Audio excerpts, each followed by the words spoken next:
where we're going to have a look at lungs. Now, in my last lecture I talked about PACE, progressive acceleration of cardiopulmonary exertion. In the book he quotes the Framingham Heart Study. Remember that one that said that people with high cholesterol levels don't get Alzheimer's? You know, if you stop your statin drugs today, when you go to the doctor, you don't have to say anything. Because sometimes they give you such a hard time, is that right? You're going to die. Do you know they have no right to say that to you? And what one girl said to me, she said, I'm off all my medication for my inflammatory arthritis. She said, I go to my specialist, I just sit there like a mummy. He does all the tests, they come back, he gives the next script, she says thank you, and she walks out. Because she said, if he knows that I've stopped my meds, if he knows what I'm doing, he will get so angry he won't see me. Now that is wrong. That is very wrong. So she's not lying. Can you see that? She just says nothing. So remember that you're your doctor. And if your doctor gets rude with you, you've got every right to say to him, you're not God. You don't know when I'm going to die. I've had enough of this. And just find a doctor who, if you want just the test, who's not going to give you that hard time. Because they have no right to do this. And you know, we the consumer are the ones that can change the system. In Revelation chapter 18, the chapter talks about Babylon going down. And then in verse 23, it says, for her merchants were the great men of the earth. Her merchants were the great men of the earth. Merchants, sales. The wealthiest company in the whole world is the pharmaceutical company. How do I know it's the pharmaceutical company? Let's have a look at a little bit more. For her merchants were the great men of the earth who deceived all nations by her sorceries. Now if you go to the Greek and look at the interpretation of that word, it comes from the word pharmakia. Pharmacies. Do you have pharmacies? What do pharmacies sell? Drugs. They sell drugs. Drugs don't cure disease. They just change the form and location of the disease. And the people say, well, what'll I do? Say, just whatever works. You keep adjusting. You keep adjusting until it works for you. I think I told you I can't eat red capsicum. Why can't I read it? Oh, I'm not quite sure, but I'm just not going to eat it. Sometimes you don't know the whole story. I actually know a little bit more. I have inherited genes to arthritis. If someone has arthritis, the nightshades can do that, but I have no problem with cayenne pepper. And isn't that from the capsicum family? Do you know who I'm going to listen to? This one. My body says yes for cayenne pepper, no for fresh capsicum. I'm listening. I'm listening. Okay, I'll follow you there. That's why you're the doctor. No one can tell you what your body can tell you. In the Framingham Heart Study, remember 30,000 people over 30 years? They found that by the age of 50, people had lost 40% lung capacity. Did you hear that? By the age of 50, 40% lung capacity had been lost. Why? Because they don't use their lungs anymore. Do you know, children, they don't worry if they get to this. Children don't worry. So why do we? Now, sitting right now, you're breathing in your lungs 500 mil, you're breathing out 500 mil waste. When you get to the state that I just illustrated to you, you're breathing in 3,600 mil of air. And you're breathing out 3,600 mil of waste. Got that? You see, your lungs are an organ of elimination. Now let's once again go to the CBD, the central business district of the human body, the cell. And the glucose goes in from the food we eat. It goes through a 20-step pathway. And this 20-step pathway gives us 2 units of energy. The end result of the 20-step pathway is a chemical form of glucose called pyruvate. And pyruvate, as the chemical form of glucose, gets fed into the powerhouse. The powerhouse is an 8-step pathway, and this 8-step pathway delivers to us 36 units of energy. How come an 8-step pathway gives us 36 units and a 20-step pathway only gives us 2? It's oxygen. So this pathway is called the anaerobic pathway. Anaerobic meaning no oxygen. This pathway is the aerobic pathway. It's called the aerobic pathway because it uses oxygen. Now let me take that into a bit more detail to help you understand. So the glucose goes in and there's 20 different chemical reactions, 20 little pathways, 1, 2, 3, 4, 5, 6, 7, 8, 9, 10, 11, 12, 13, 14, 15, 16, 17, 18, 19, 20. And the pyruvate comes out. Because there's no oxygen in this pathway, only twice, energy's thrown off. Pyruvate comes out. Now that's the chemical form of glucose that gets fed into the 8-step pathway. 1, 2, 3, 4, 5, 6, 7, 8. Because of the presence of oxygen, every pathway is giving off 3, sometimes 4 units of energy. Woo! For those who know the inside of the workings of the cell, that's the glycolytic pathway, and this is into the mitochondria, specifically the Krebs cycle. Now for those who don't know the technical, I'll speak English again. How are you going to feel if every single one of your 100 trillion cells have enough oxygen to get down to that pathway? You're going to be jumping out of your skin with energy. Is that right? There's a name for this. It's called chronic fatigue syndrome. Do you know chronic fatigue syndrome has one cause? You know what that cause is? Lack of oxygen. Now there could be 100 causes for the lack of oxygen. But that's the cause of chronic fatigue syndrome. So let's have a look at what some of the causes for lack of oxygen could be. Oops, it's mucking up again. One of the causes could be dehydration. Dehydration? What's dehydration got to do with oxygen? Well, let's go. Remember Proverbs 14 verse 6? It says, "A scorner seeketh wisdom and findeth it not, but knowledge is easy to him that understands." My aim is to give you an understanding. So in our lungs, so here's our lungs. Got 2 lungs. The trachea comes down and the trachea splits into 2, and then it's like the branches of a tree. Maybe if I don't move.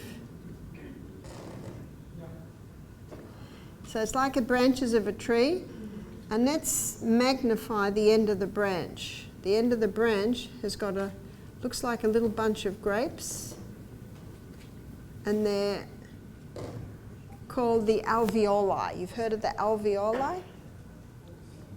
Let's magnify an alveoli. Now the alveoli has a little capillary network going over it. And that little capillary network basically looks like that. So it's over every little one. And I used to say we have about 5 million alveoli. And my husband is my biggest critic. And I'm very glad, because if I pass Michael, I'll pass anyone. And I was reading a study done by some doctors, and they found that every cigarette smoked kills an alveoli. And when I said that, I saw my husband quickly get paper and pen, and he said to me later, "Impossible." He said, "Impossible. If an alveoli basically explodes with every cigarette smoke, he said it's impossible if we've only got, say, 5 million. So I went back to the drawing boards and I went to Gray's Anatomy, 300 million. We have 300 million alveoli. Isn't that incredible? Now, inside every alveoli is a minuscule droplet of water. Now, because of the surface tension of water, have you ever looked at a creek or a lake and you see some little creatures walking on top of the water? Do you know why they're walking on top of the water? Because of surface tension of water. Now, I know I trained as a hairdresser when I first left school, and we learnt about this because when you put shampoo in your hair, you break the surface tension, and that's how you wash your hair. So if you were to squirt shampoo or dish detergent into water, the little creatures on top of the water would sink because you've actually broken the surface tension. Now, because of the surface tension of water, every time we breathe out, that little alveoli collapses, and that allows all the carbon dioxide to come out. You see this little blood capillary network? When we breathe in, like this, we're putting oxygen in there, and what happens is there's like a dropping of the carbon dioxide and a picking up of the oxygen in that blood, and then we breathe out the carbon dioxide. It's an amazing process. Now, if the person's dehydrated and they don't have that little minuscule droplet of water in the lungs, that little alveoli doesn't totally collapse, which means when we breathe in, we can't get a full quota of oxygen because there's still a little bit of carbon dioxide in that alveoli. And that's why, to pick up our full quota of oxygen, we need to be fully hydrated. And the best way to hydrate the body, again, is little by little by little by little with that little crystal of Celtic salt before every glass of water. Because in the winter time, maybe you don't have it here in Malaysia or Singapore, but at Misty Mountain on a cold frosty morning when everyone's out their exercise, you can see each other's breath because every breath has moisture on it. So when you're dehydrated, you know what the body does? It shrinks up the little bronchioles to conserve the water. So in dehydration, not only are you not able to pick up as much oxygen, but in dehydration, you're not getting as much oxygen because also these little bronchioles shrink up to try and preserve the amount of water that we have got. So dehydration is absolutely essential to make sure you've got your full quota of oxygen. So when I said the Framingham Heart Study showed that by the age of 50, most people had lost 40% lung capacity, how is that? Many people have become high chest breathers. Do you know what that means? They're only using the top half of their lungs. So what causes high chest breathing? Poor posture. So if you're standing like this, it's impossible to use your abdominal muscles with the breathing process. And you know, our body was designed to use those abdominal muscles with the breathing process. To be able to do that, we have to be standing up straight. We have to make sure our skirt or our pants, you should be able to put your fist in your skirt or your pants. So restriction here prohibits your body using your abdominal muscles with the breathing process. And that's why it's so important to do exercises every day that strengthen your abdominal muscles. You see, we have a muscle called transverse abdominis. It starts at your spine, it connects with your hip and your rib, goes to your other hip and rib and comes back to your spine. So transverse abdominis, when it's strong, these muscles are strong. Can you see, because they're connected to the spine, they cause you to stand upright? One lady said, my abdominal muscles are long gone. I said, well, if they were, you'd be standing like this. Because it's your abdominal muscles that cause you to stand upright. So exercises like Pilates type exercises, you familiar with Pilates? The whole Pilates is strengthening the core. And the strength of the human body can be determined by the strength of the core. Now, we have an amazing body, and where we lift from has the largest bone in the body. Where's that, students? What's the largest bone in the body? It's your femur. And the largest muscle mass in the body are your quads. Did you know that's where we should lift and bend from? And if you lift or bend like that, all the weight goes here. But if you lift and bend like this, with the back straight, all the weight goes on your thighs. Many people have bad backs because they bend like that. When I was in the Bronx, there was this 70-year-old guy who was weeding. Are there any weeds in the Bronx? Well, there was about 2 inches around the telegraph pole between that and the cement. And I was watching him weed, and he was weeding like this. And his back was totally straight. He was weeding right down like this. I thought, look at that straight back. And when I was in Africa, I saw this quite large lady, easily late 60s, and she's got a broom, and you know they're short brooms, and she's sweeping, and her back is totally straight. When you go back to your room, bend, and look at what your back does. It must be straight. That back must not bend. Now, what stops us going down is usually our hamstrings.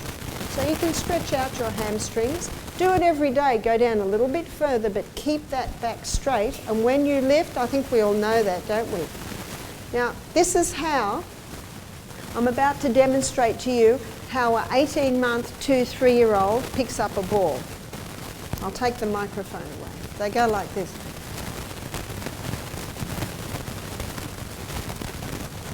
Can you see that? The knees are wide right, and they bend right down. They lift here. They lift here. You watch how children sit. You watch how they breathe. They breathe with their abdominal muscles. Watch how they run. They run on their toes. Unfortunately, sometimes by about the age of 10, they're not, because of slouching. And when you slouch, you weaken your back. And all this affects how much oxygen we're getting, because to be able to breathe with our abdominal muscles, we need to stand firm. My son-in-law has a favourite singer. His name is Andre Bocelli. He's a blind opera singer. You may know of him. And I haven't seen him in concert, but my son-in-law showed me a video of him singing. And when he sings, he's standing like that. He stands like that because he cannot get that tone, he cannot get that volume unless, how is he standing? You must stand like this to be able to breathe with your abdominal muscles. In fact, if you were to learn to sing, your first lesson, your teacher would teach you how to breathe with your abdominal muscles. And you should listen to this Andre Bocelli.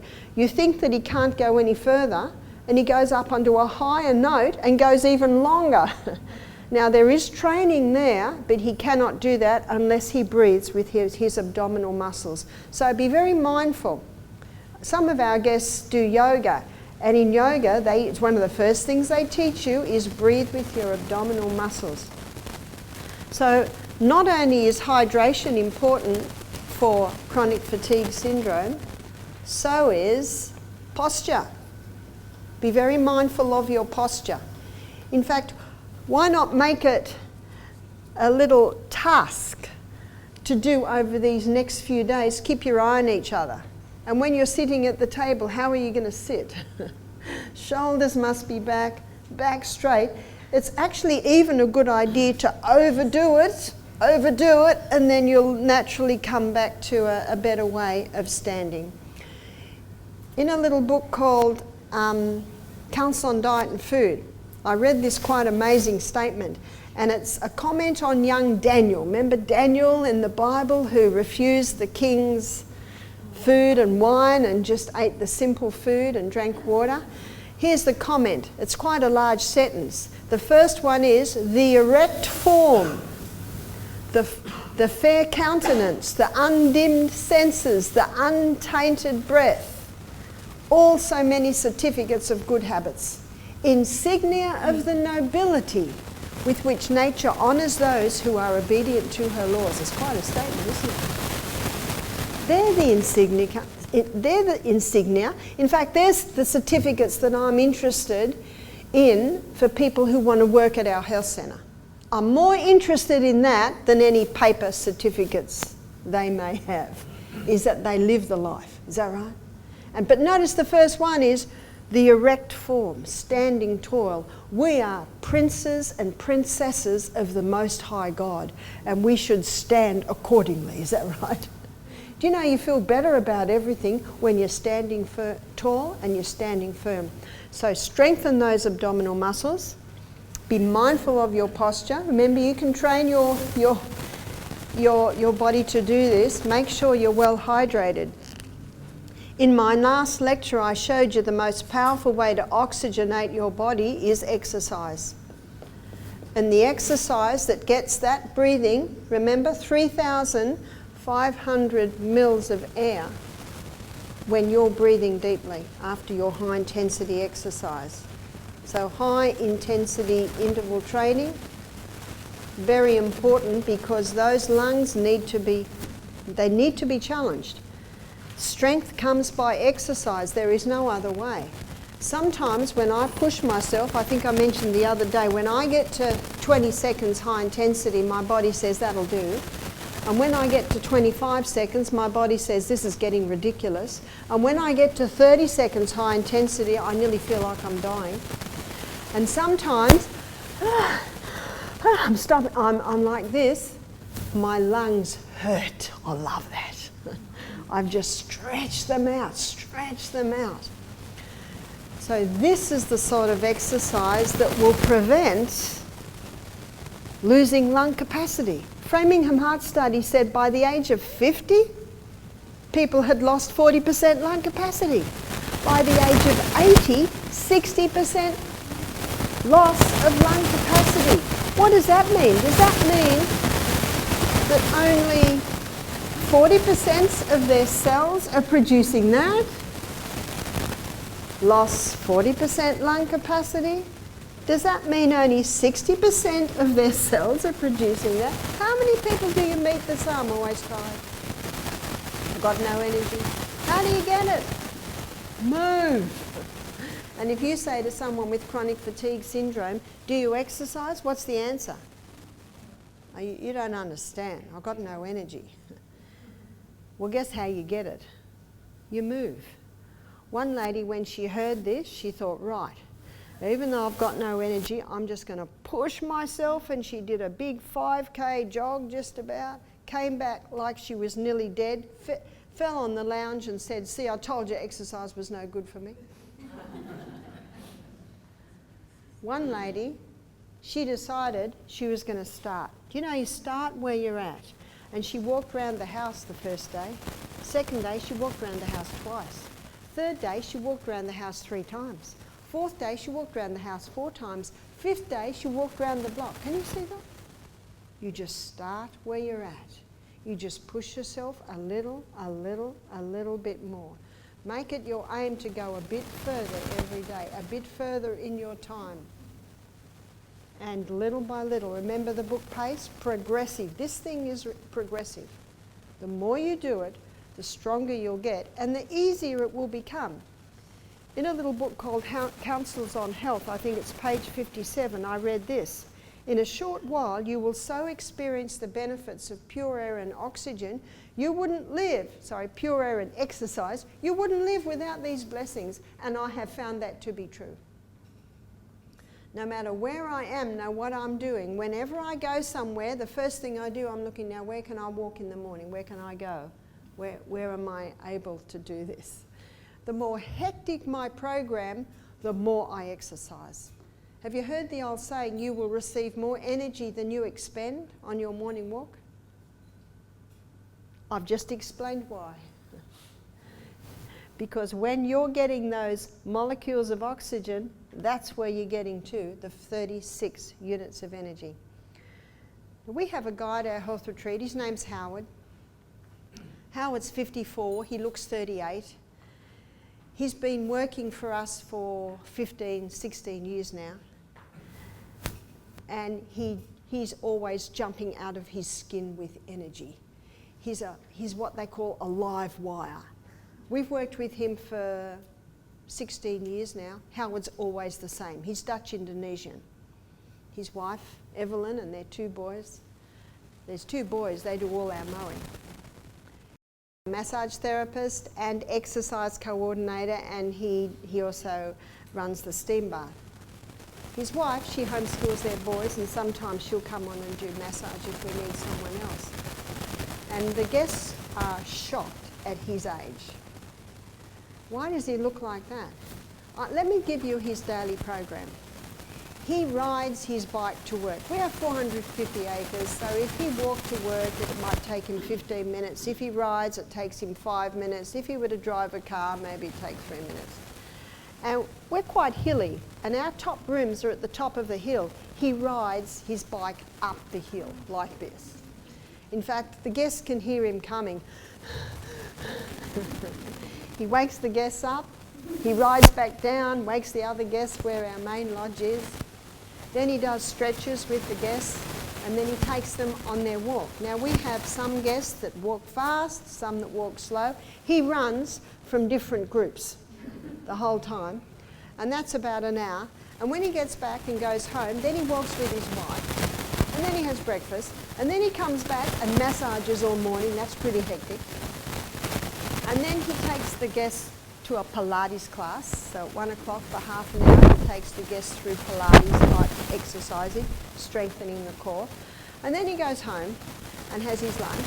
And then he comes back and he's chopping the wood for the steam bath. You see, our steam bath is a wood-fired steam bath. It's down by the creek, so you can have your hot steam and dive into the mountain pool and then back into the hot steam.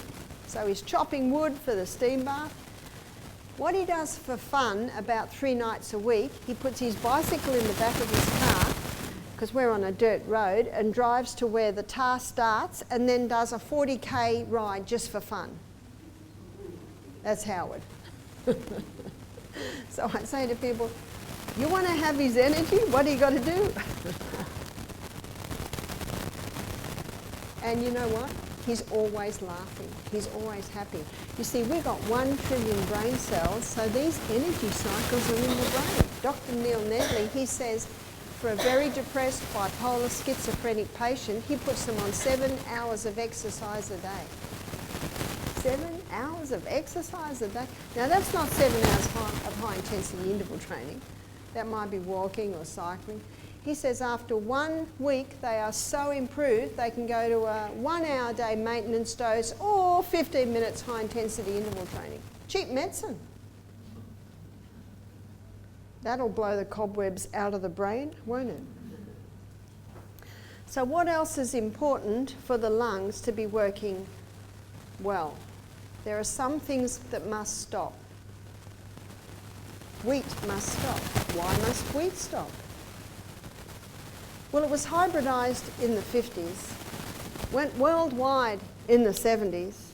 So by the 1990s, every bread, every pasta, every cereal, every cracker, every donut, what's it made out of? The hybridised wheat. And the hybridisation of the wheat changed the structure. And it's a more complex protein or gluten structure. And the reaction with most people is excess mucus in the eustachian tubes. The other thing that causes that excess mucus is dairy. In Australia, the assessment is that 60% of people have an allergy to dairy. Now, if the cow's milk was straight from Lulabelle the cow out the back door eating grass on an organic farm, the allergy would probably come down to 30%. You see, we're the only creature that drinks milk past babyhood, is that right?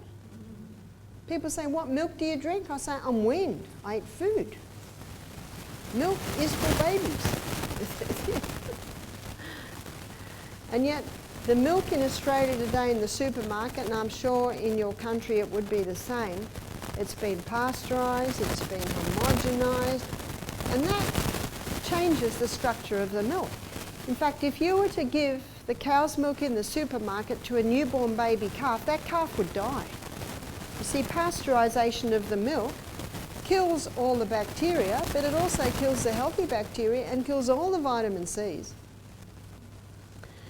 And I know in Australia, in the Aboriginal community, a lot of babies were getting scurvy because they were just being given powdered cow's milk with no vitamin C in it at all. But a common reaction to dairy and wheat, both of them, one or the other, is excess mucus. Excess mucus in the eustachian tubes. We touched on this last night. And if someone has asthma, stopping these foods will usually clear up that asthma. If someone has eczema, I've found stopping these foods can clear up the eczema. And so to make sure you're getting your full quota of oxygen, these foods need to be eliminated so that you haven't got this build-up of mucus in your eustachian tubes and in the lungs. The other thing that no one should eat really is the refined sugar. And as I mentioned in another lecture, you've got an excellent sugar here, it's palm sugar. So make your desserts and things with the palm sugar. I know it's not in little granules like sugar, but all you have to do is put it in a little bit of water and heat it up, and it'll go liquid, and you can put that into your cakes or your biscuits or whatever you're making. So what are we going to make cakes and biscuits with? About once a week I make my husband an apple pie. He loves apple pie. I make it with white spelt. A little bit of white spelt, a little bit of wholemeal spelt. The white makes it a little bit finer. And I stew up the apples, and when I finish stewing them I put sultanas in, and so I cook the pastry, half cook it, put the stewed apples and the sultanas in, put the pastry on top. How do I make the pastry? It's usually half a cup of water and half a cup of olive oil to 2 cups of flour. That's the rule of thumb. No sugar at all in that. It's sweet from the apples and sweet from the sultanas, and it is a very delicious apple pie. So God gave us taste buds for a reason. When my children were homeschooled, I used to make them dessert a couple of times a week. I would make lemon pies, I would make things with dried fruits. Because if you don't feed your children well, as soon as they go near a shop, what are they going to want to do? Get the sweet things. So these things should stop to keep those airways nice and clear. What also needs to be addressed, so we'll put an address here. What needs to be addressed is the quality of air that you're breathing. So it's very important to check whether you have exposure to chemicals. Very important that and I'm talking about the airways, whether you have any exposure to mold. In Australia, when you buy a pillow, it's got a date on it. You know why it's got a date on it? They suggest you throw it away. Every pillow in my house and at our health centre has a pillow protector on it because it's easy to wash a pillow protector. You can even wash your pillows. We spend a third of our life in bed, is that right?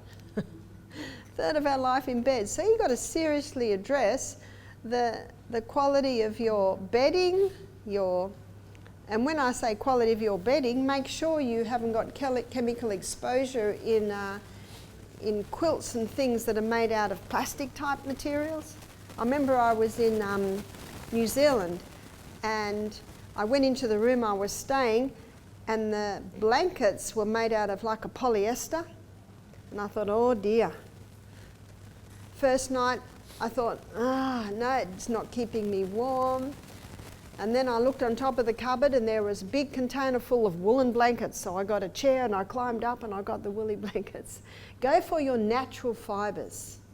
Try and be surrounded by natural fibres when you're sleeping. Cotton sheets, cotton blankets. It's probably all you need here in Singapore, yeah?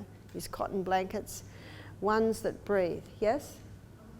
Like for humid weather like Singapore, what do you think of a down feather? And also one more, which is down feather Would you ever need a down feather in Singapore?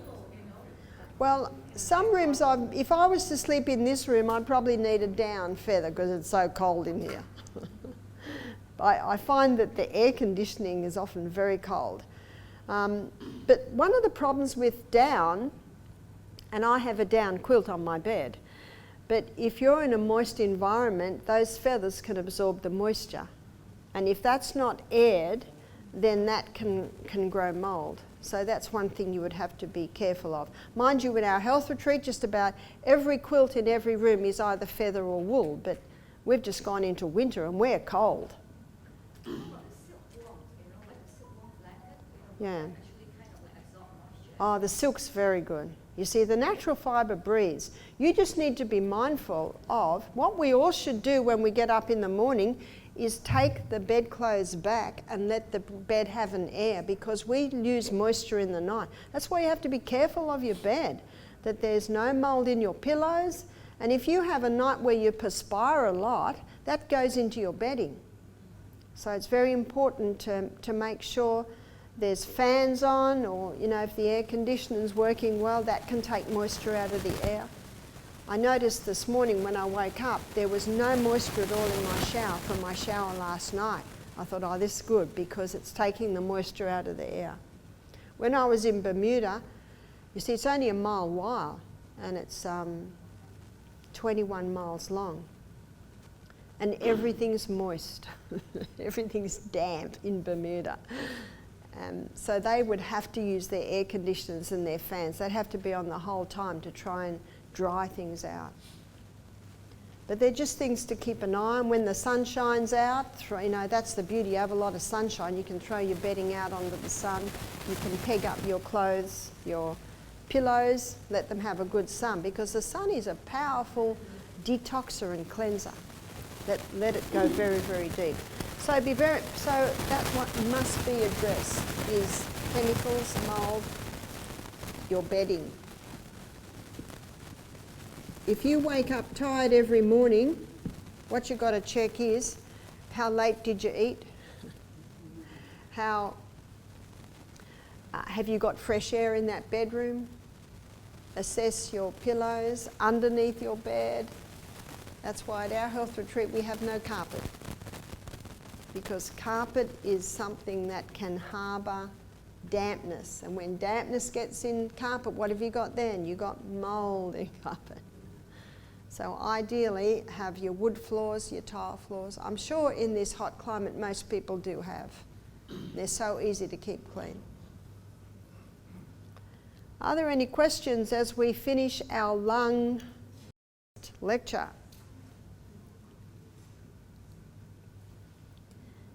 One thing to remember, if someone has asthma and they stop wheat, it can take at least 2 months to see a full effect of that. My challenge is, now I'm not saying today or tomorrow or next week, but when your house cupboard is well stocked, then take up the 2-month challenge. And don't eat wheat for 2 months and just see what your body does. It's a bit hard to do it now. There's some nice little rotis for breakfast which were made out of wheat, and there are some bread rolls there. That's why I say don't do it now, wait until you're well stocked. We need to sit and eat in comfort here, not being, oops, she's eating wheat. Yeah? How about the sanitarium wheat bix? Sanitarium wheat bix, yes, it's full of wheat.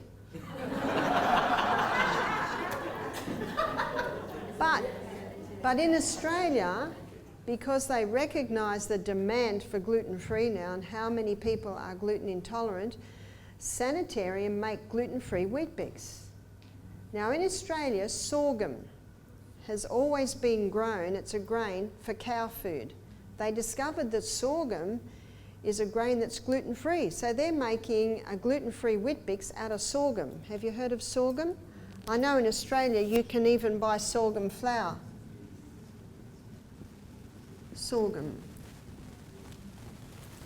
It's another type of grain. In India, they called sorghum great millet. I don't know if it is a form of millet.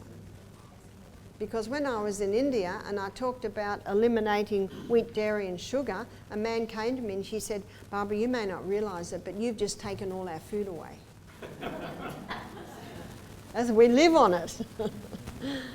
So I had to begin exploring what grain they could use. And they grow a lot of sorghum, which is great millet, and they can make their rotis out of that. Yeah? Oh, sorry. Yeah, you're right.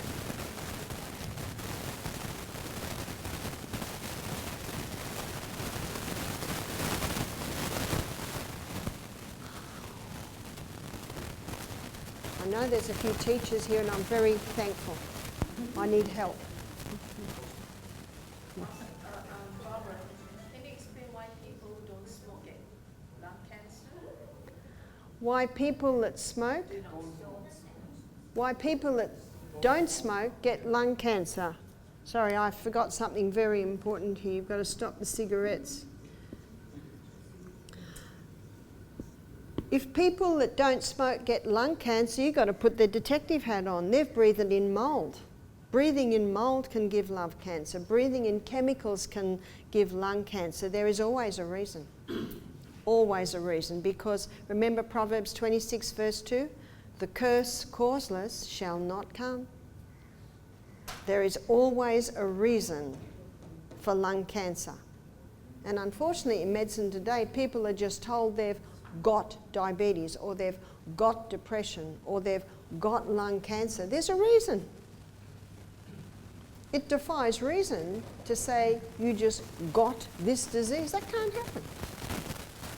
Sir Isaac Newton's third law of motion: to every action there's an equal and an opposite reaction.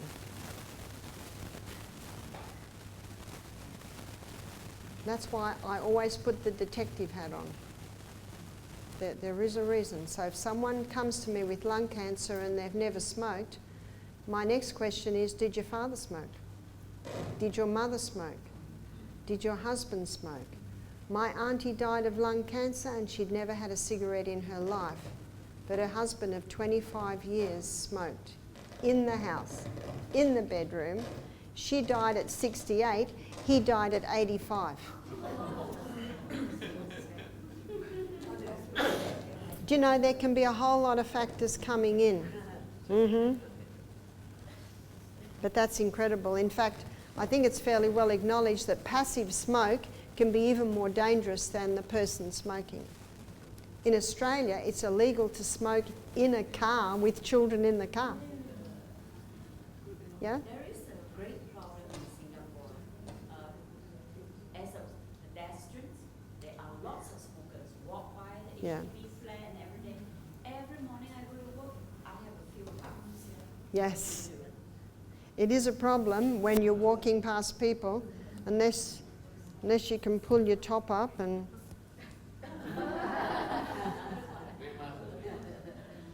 Yeah?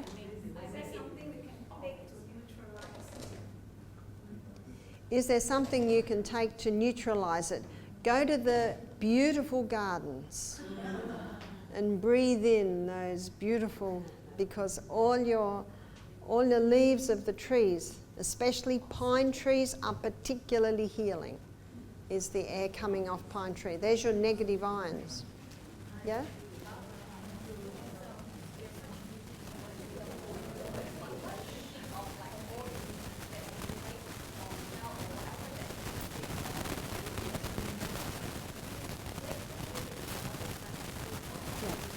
So this is interesting. This is what's an easy breakfast? Oat flakes or spelt flakes. Are you familiar with Agatha Thrash? She owned, when she was alive, her and her husband owned a health retreat in America. And she told me that she has done a lot of post-mortems on people and found scars in their brains. And she remembers reading the quote that said, grain should receive long cooking. So she would cook grain for a certain amount of time and she'd put it under the microscope and little starch granules would light up like little lights.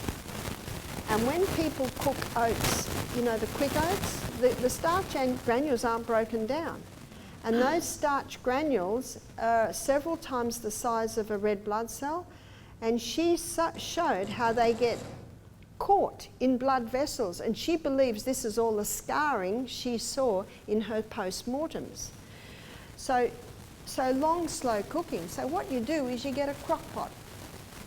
You're familiar with a crock pot, slow cooker, and you put it on before you go to bed. And when you wake up in the morning, all you need is bowl, spoon, scoop.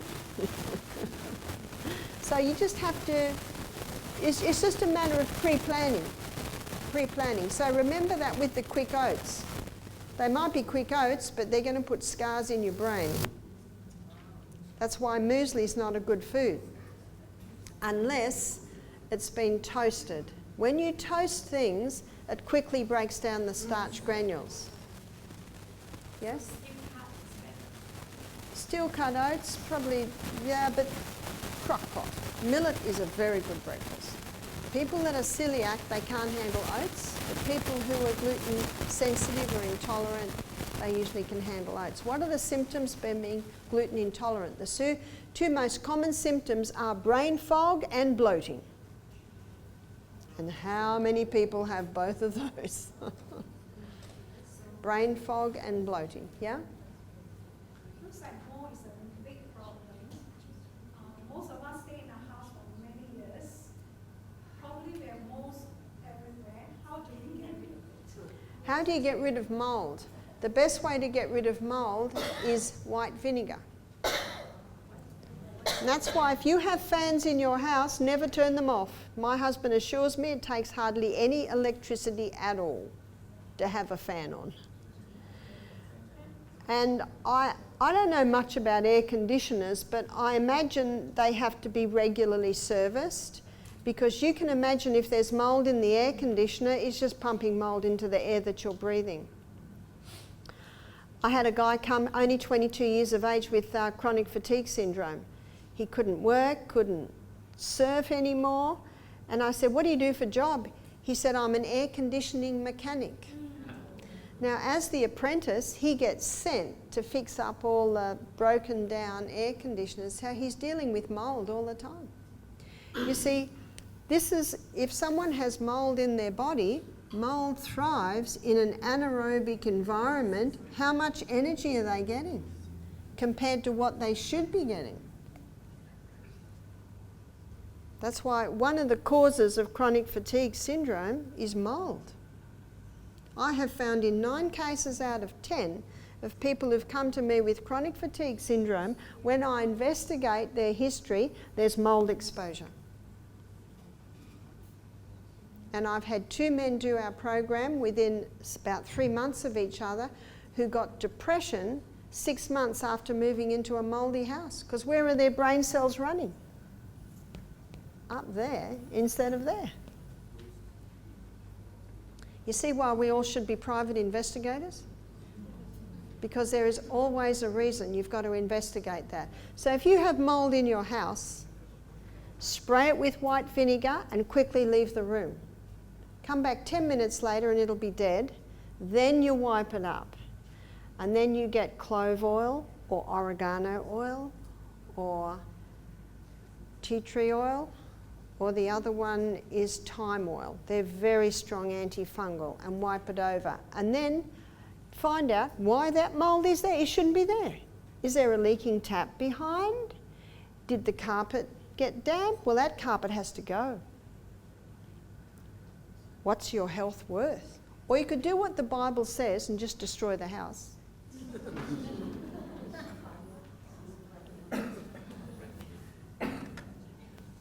Back to the oats. Are all oats better eaten as it is, or do you cook it? And If you eat raw rolled oats, you will get the brain scars because the starch granules aren't breaking down. Grains must have long, slow cooking to break those starch granules down. So raw oats, they're a terrible food.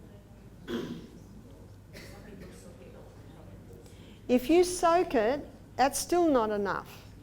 You've got to cook it as well. That's why you get a crock pot and have a long, slow cook overnight. So I'm very busy. I wake at 5, I walk at 6, I eat at 7, I'm out the door by 8, I'm lecturing all morning, I'm very, very busy. But I eat very, very well, and I take time, I plan beforehand. And when my 3 grandsons come to stay, whew, you know what I've got to do before I'm out the door at 8? I've even got to put the wash on and put that on the line and organise all these little boys. Do you know, organise those children, because you've got a little workforce there.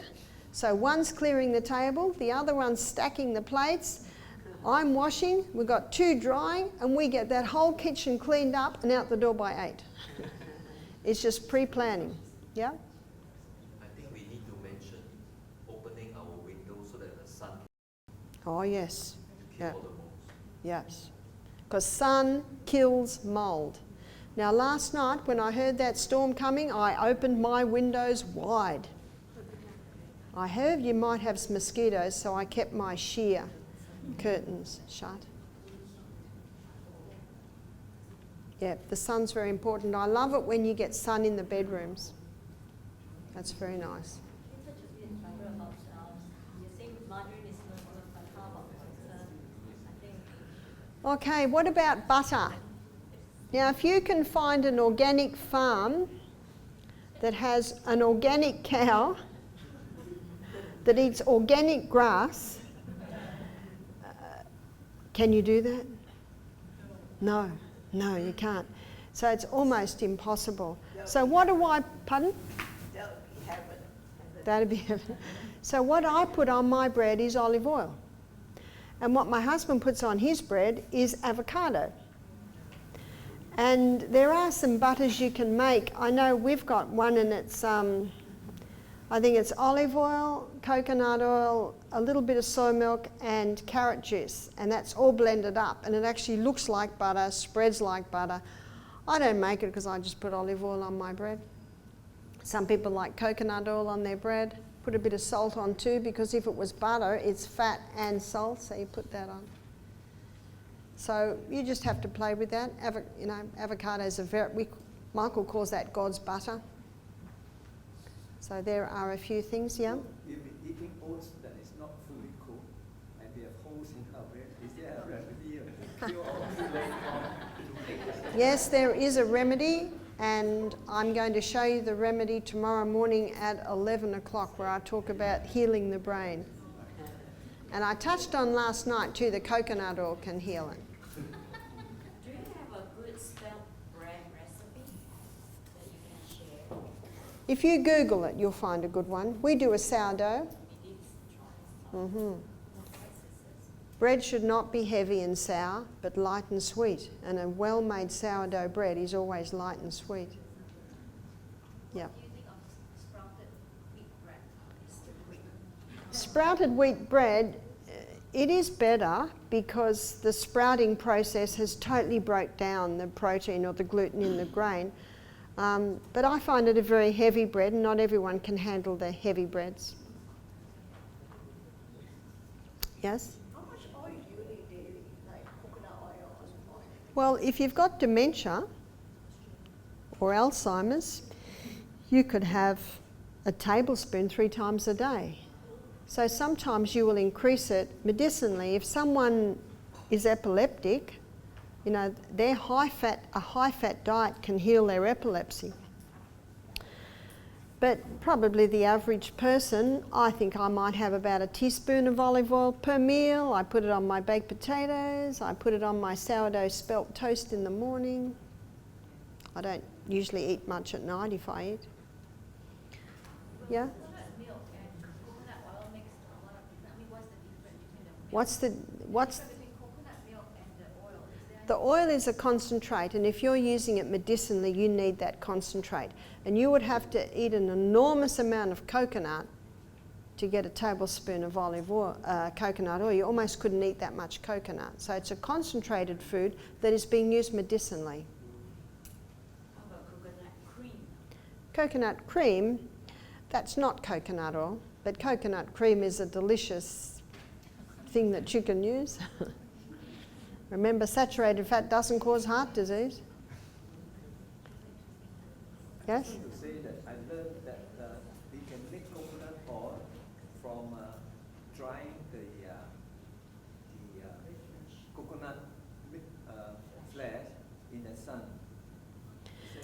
Now, how you make the coconut oil is you grate the fresh coconut and put water with it and squeeze it, and then you get your milk. What they do in Fiji now, that fibre they just throw to the pigs or the chooks, and now that coconut milk you put in the sun and it'll separate into an oil. That's good. That's good. Yeah, but it's just easier to buy coconut oil, I think. Yeah.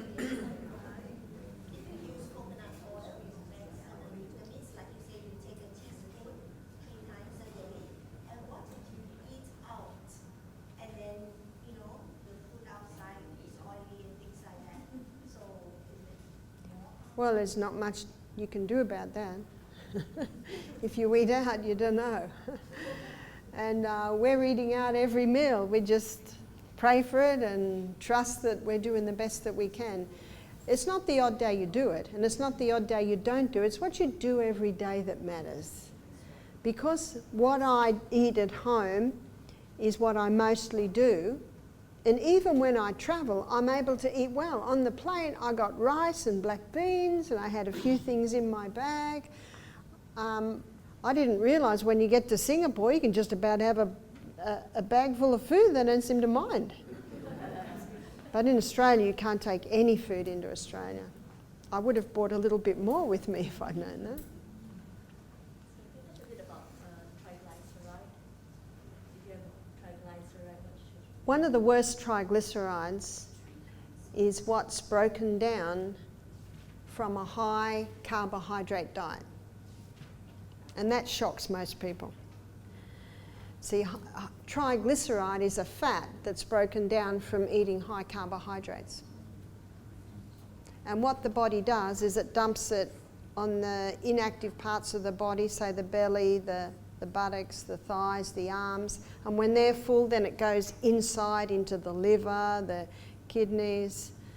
So that's why so many people are putting on weight on the high carbohydrate diet. It's actually causing, I think it's one of the most dangerous fats that can go into the body, is the fat breakdown from a high carbohydrate diet. So someone can be on a no-fat diet and their triglyceride levels are high because they're just eating so many carbohydrates.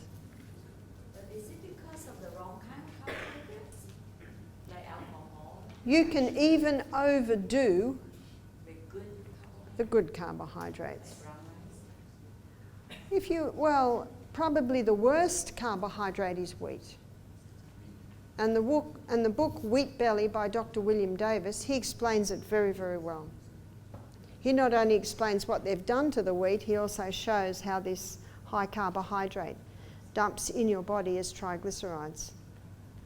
Because Dr. Atkins, when he put his patients on no carbohydrate, lots of vegetables, meat, butter, cheese, cream, eggs, all their triglyceride levels came back to normal. And they're eating cheese, butter, cream, eggs. And he just scratched his head with this.